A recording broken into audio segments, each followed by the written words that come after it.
Starting में हमें किम के ग्रैंडफ़ादर जहाँ पे होते हैं वही का मेंशन दिखाया जाता है, जहाँ पर ग्रैंडपा किसी फ़ोन से बात कर रहे होते हैं। तभी ग्रैंडपा कहते हैं कि मैंने ऐसा सुना है कि आपके ग्रुप ने इस मामले पे मदद की है। मौका मिलने के बाद मैं ये एहसान का बदला चुकाऊंगा।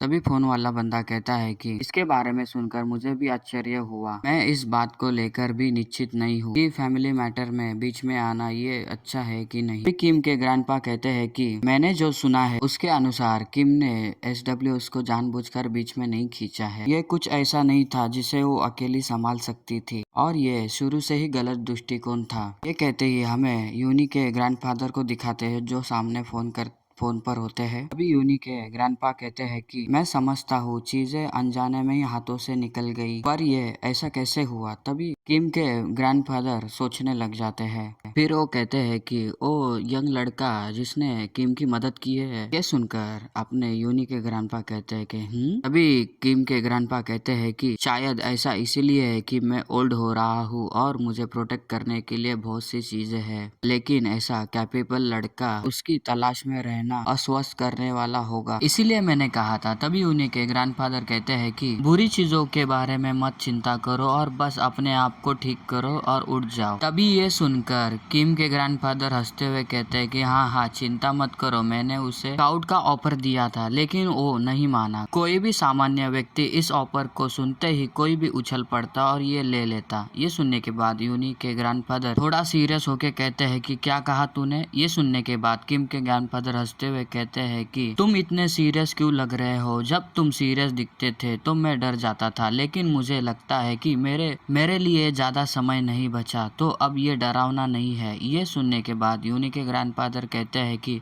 तुम्हें बकवास करते देख तुम्हें ठीक होना चाहिए और मैं अभी ये फ़ोन रखने जा रहा हूँ। ये कहते ही वो फ़ोन काट देते हैं और अजीब सा मुंह बना लेते हैं। फिर दूसरे साइड पर किम के ग्रैंडपा फ़ोन रखते हुए हंसते हैं और सोचने लगते हैं। जब वो इजिन से बात करते हैं तब की बात, दोनों एक ही रूम में बैठे हुए होते हैं। तभी किम के ग्रैंडफादर कहते हैं कि इजिन से मैंने सुना है कि किम की सबसे ज़्यादा मदद तुमने की है। ये सुनकर इजिन कुछ नहीं बोलता। तभी ग्रैंडपा आगे कहते हैं कि मैंने इसके बारे में कितना भी सोचूं और इसका कोई मतलब नहीं बनता। ये सुनकर इजिन उनके पास देखने लगता है। ग्रैंडपा आगे कहते हैं कि कोई भी देख सकता है कि यह असामान्य था कि आपने किम की हेल्प करने में खुद को कितना झोंक दिया है। ये कहना बहुत ज़्यादा होगा कि ऐसा सिर्फ इसीलिए हुआ क्योंकि जीए ने ये तुमसे करने के लिए कहा था। आपने किम की इतनी हेल्प क्यों की, क्या तुम्हें कुछ चाहिए। ये सुनने के बाद इजिन कहता है कि डायरेक्टर को प्रोटेक्ट करना ये मेरा काम था। ये जवाब सुनकर ग्रैंडपा हैरान हो जाते हैं और इजिन को देखने लगते हैं। फिर वो अपने वापस टाइम में आ जाते हैं और फ़ोन की तरफ देखते हैं और कहते हैं कि ये कुछ ऐसा था जो मुझे करना था। फिर सीन शिफ्ट होता है, हमें एसडब्ल्यूएस की बिल्डिंग को दिखाते हैं जहाँ पर हमें यूनी और किम को दिखाते हैं। किम कहती है कि थैंक यू, आपकी वजह से मैं आसानी से सांस ले सकती हूँ। ये सुनने के बाद यूनी कहती है मैं खुश हूँ कि मैं आपकी हेल्प कर सकी। फिर किम हंसते हुए कहती है कि ग्रैंडपा गुस्से में थे, उन्होंने कहा कि यह योग्यता की लड़ाई नहीं बल्कि एक गंदी चाल थी। इसके अलावा उन्होंने एक ऐसा तरीका अपनाया जिससे कंपनी हिल सकती थी। फिर थोड़ा साइड में देखते हुए कहती है कि पता चला कि मेरा बॉयफ्रेंड को शुरू से ही सेवक ने फंसाया था और मुझे 1 साल से अधिक समय तक पता भी नहीं चला।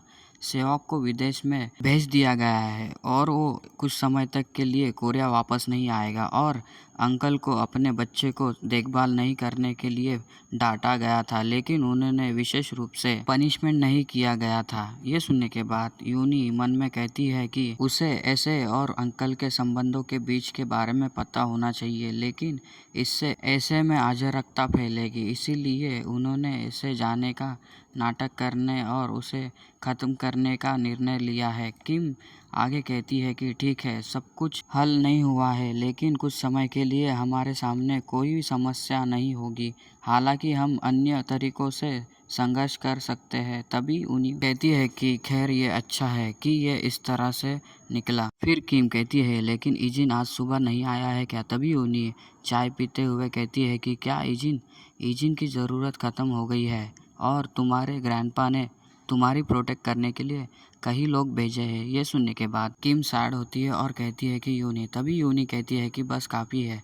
ये सुनने के बाद किम परेशान होकर कहती है कि आप क्या सोचते हैं कि इतना काफ़ी से आपका क्या पर्याप्त है। ये सुनने के बाद फिर यूनी चाय नीचे रखती है और कहती है कि तुम ये कहने का प्रयास नहीं कर रही हो कि तुम ईजिन को अपने साथ ले जाना चाहती हो, है ना। ये सुनकर किम हैरान होती है और नजरें चुरा कर कहती है कि ईमानदारी से कहूँ तो मैं ऐसा करना चाहती हूँ, लेकिन मैं जानती हूँ कि ये संभव नहीं है। बस पूछ रही हूँ कि क्या वो थोड़ी देर और रुक सकता है। ये सुनने के बाद यूनी कहती है कि नहीं, और मन में कहती है कि तुम्हें इस तरह देखना खतरनाक लगता है। तभी किम नहीं सुनकर कुछ नहीं कहती और मुंह बना लेती है। फिर सीन शिफ्ट होता है, हमें ट्रेनिंग रूम का दिखाते हैं जहाँ पर कोई चिल्लाते हुए कहता है कि ठीक है, मैं मजबूत हूँ। फिर अपना ईजिन को दिखाते हैं जो सैंडबैग को पंच मारता है और ईजिन का एक कलीग सैंडबैग को पकड़े हुए रहता है। ईजिन अपना जोर से पंच उस सैंडबैग को मार देता है, जिसके वजह से वो पीछे हटने लग जाता है। ऐसी ट्रेनिंग देखने के बाद किम उधर आ जाती है और ईजिन को देखने लगती है और फिर ईजिन के बारे में सोचती है कि अब मुझे लगता है कि मैंने उसको अब और नहीं देख पाऊंगी। फिर ईजिन और उसका कलीग थक के खड़े रहते हैं। तभी उसका कलीग कहता है कि ओ क्यूट सी लड़की कौन है। ये सुनकर ईजिन उसकी ओर देखने लगता है और देखता है कि वो किम है, तो उसकी ओर बढ़ने लगता है और किम उसको आता देख के कहती है कि मैं यहाँ पे अपना काम करने के लिए और आपसे मिलने के लिए और आपको थैंक यू कहने के लिए आई, और जो काम करना था वो हो गया है। तभी जिन कहता है कि तो बस यही था। ये सुनने के बाद किम कहती है कि हाँ सही है। ये सुनने के बाद ईजिन का मुंह बन जाता है और ये देखकर किम हंसने लगती है और कहती है कि लेकिन मैं अब भी आभारी हूँ, क्या अब तुम मुझे प्रोटेक्ट नहीं करोगे। ये सुनने के बाद ईजिन कुछ नहीं कहता। तभी किम अपने पास से एक लिफाफा निकाल कर ईजिन को देती है और कहती है कि ये मेरे तरफ से एक टोकन है। तभी ईजिन उसके हाथ में से वो लेता है और उसको देखने लगता है। तभी किम वहाँ से जाने लगती है और उसे जाता देख के ईजिन उसको ही देखने लगता है। किम वहाँ से चली जाती है और ईजिन अपना लिफाफा देखने लगता है। तभी ईजिन के आजू बाजू में उसे सभी कलीग आ जाते हैं और उसको घेर के खड़े रहते हैं। अभी उनमें से एक बंदा कहता है कि वाह ईजिन, तुम्हें तो एक लव लेटर मिल गया। तभी दूसरा वाला कहता है कि वाह, क्या ये ऐसे नहीं थी। किम अभी भी सीए की डायरेक्टर है ना। यार ये तो बहुत अमेजिंग है। तब ईजिन की पॉपुलैरिटी कुछ ज़्यादा ही नहीं है। तभी ईजिन उस लिफाफे को खोलता है और उसमें से अंदर से एक गोल्डन वीआईपी कार्ड निकलता है। अब ईजिन भी अंबानी बन गया है। और तुम कब बनोगे भाई लोग, तुम भी ऐसा ही काम करो और बहुत से पैसे छापो और तुम भी अंबानी बन जाओ। कार्ड देखकर ईजिन भी हैरान हो जाता है। ये कार्ड देख के आजू बाजू वाले भी हैरान हो जाते हैं। तभी एक जन चिल्लाते हुए कहता है कि अरे ईजिन अंबानी बन गया, आज की पार्टी इसकी तरफ से। तभी दूसरा कहता है कि गोल्डन कार्ड वीआईपी मिल गया, आज तो पार्टी ही जम के होगी। फिर सीन शिफ्ट होता है, हमें दूसरे दिन का दिखाते हैं जहाँ पर ईजिन का स्कूल दिखाते हैं, जहाँ पर छोटे बच्चे छूटे रहते हैं और ईजिन की भी क्लास छूट गई होती है और ईजिन और उसके फ्रेंड लोग अपने स्कूल से बाहर आते हैं तो वही हंसी मजाक कर रहे होते हैं और कहते हैं कि इस बार मेरा प्रमोशन हो गया है, हाँ हाँ हाँ। तभी पीले बाल वाला कहता है कि ये एक तरफा सहयोग है, लेकिन फिर भी ये बात करते हुए ईजिन पीछे से स्माइल करने लगता है। तभी ईजिन कुछ नोटिस करता है और उस साइड देखता है तो उस साइड पे सीरियस होके देखने लगता है। तभी दूसरे साइड पर एक जन खड़ा रहता है काले कपड़े में और वो कोई नहीं, वो अपना 02 होता है। 02 ईजिन को देख रहा होता है। तभी ईजिन अपने फ्रेंड लोग से कहता है कि मुझे कुछ काम है तो मैं तुमसे अपने अड्डे पे ही मिलूंगा। ये सुनने के बाद वो लोग हंसते हुए कहते हैं कि हाँ हाँ ठीक है, कोई बात नहीं, पर लेट नहीं होना, और वो लोग वहाँ से चले जाते हैं हंसते हंसते। फिर ईजिन 02 को देखने लगता है और फिर दोनों रास्ते में से चलते ही जा रहे होते हैं। तभी 02 ईजिन से चलते चलते कहता है कि अब तुम्हें देखता हूँ तो तुम सचमुच एक सामान्य बच्चे की तरह लग रहे हो ये कपड़े देखकर। ये सुनकर ईजिन कुछ नहीं कहता। तभी 02 मुद्दे की बात करता है कि हमें कैंप से एक रिक्वेस्ट मिली है। ये सुनकर ईजिन 02 के पास देखता है।